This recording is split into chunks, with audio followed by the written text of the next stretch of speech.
ನಿನ್ನೆ ಬಿಕೆ ಹರಿಪ್ರಸಾದ್ ಅವರು ಮತ್ತೊಂದು ಗೋದ್ರಾಬು ಅಂತ ಹೇಳಿದೆ ಆಗ್ಬೋದು. ಕರ್ನಾಟಕ ರಾಜ್ಯದಲ್ಲಿ ಕಾಂಗ್ರೆಸ್ ಪಕ್ಷಕ್ಕೆ ಕೆಡಗಾಲ ಬಂದಿದೆ.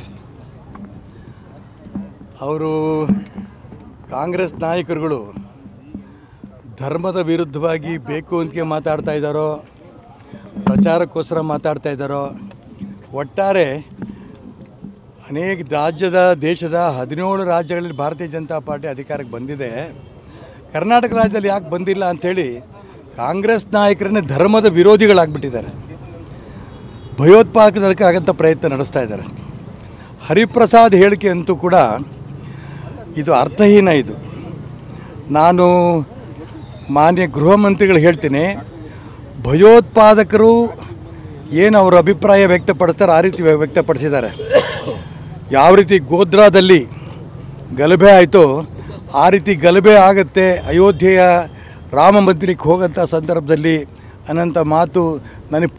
ಮಧುಕೇಶ್ವರ್ ಹೆಗಡೆ ಜೇನು ಕೃಷಿಯಿಂದ ವರ್ಷಕ್ಕೆ 50 ಲಕ್ಷ ಗಳಿಸ್ತಿದ್ದಾರೆ. ನೀವು ಕೂಡ ಅವರಿಂದ ಕಲಿಬೇಕಾ? ಅವ್ರ ಜೊತೆ ವಿಡಿಯೋ ಕಾಲ್ನಲ್ಲಿ ಮಾತಾಡಬೇಕಾ? ಈಗಲೇ ಫ್ರೀಡಮ್ ಆ್ಯಪ್ ಡೌನ್ಲೋಡ್ ಮಾಡಿ. ಪೂರ್ಣ ಗೊತ್ತಿದೆ ಅನ್ನೋದು ಹೇಳಿರ್ಬೇಕಾದ್ರೆ ಇವರೇ ಆ ಒಂದು ಭಯೋತ್ಪಾದಕ ಪಟ್ಟಿನಲ್ಲಿ ಇದ್ದಾರಾ?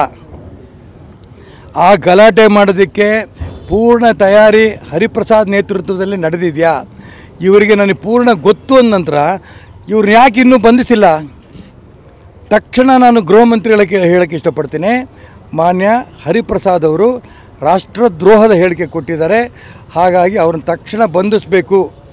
ಅವ್ರು ಯಾವ ಭಯೋತ್ಪಾದಕ ಚಟುವಟಿಕೆ ಸಂಸ್ಥೆ ಜೊತೆಗೆ ಸಂಬಂಧ ಇದೆ ಅದನ್ನು ತನಿಖೆ ಮುಖಾಂತರ ಹೊರಗೆ ತರಬೇಕು. ಇಲ್ಲ ಅಂತಂದರೆ ನಾಳೆ ಏನೇ ಹೆಚ್ಚು ಕಡಿಮೆ ಆದರೂ ಕೂಡ ಕಾಂಗ್ರೆಸ್ ಸರ್ಕಾರ ಕಾರಣ ಆಗುತ್ತೆ.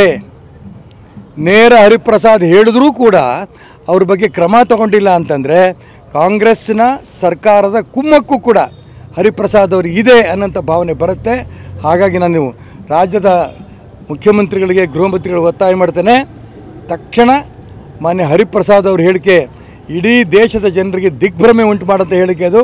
ಅವ್ರನ್ನ ಬಂಧಿಸಬೇಕು, ಅವ್ರ ಬಗ್ಗೆ ತನಿಖೆ ಮಾಡಬೇಕು ಅಂತ ಒತ್ತಾಯ ಮಾಡ್ತೀನಿ. ಒಂದು ಸಿಎಂ ಆಗಿರ್ಬೇಕಾದ್ರೆ 5 ವರ್ಷ ಹೋರಾಟ ಮಾಡಬೇಕು ಅಂತೇಳಿ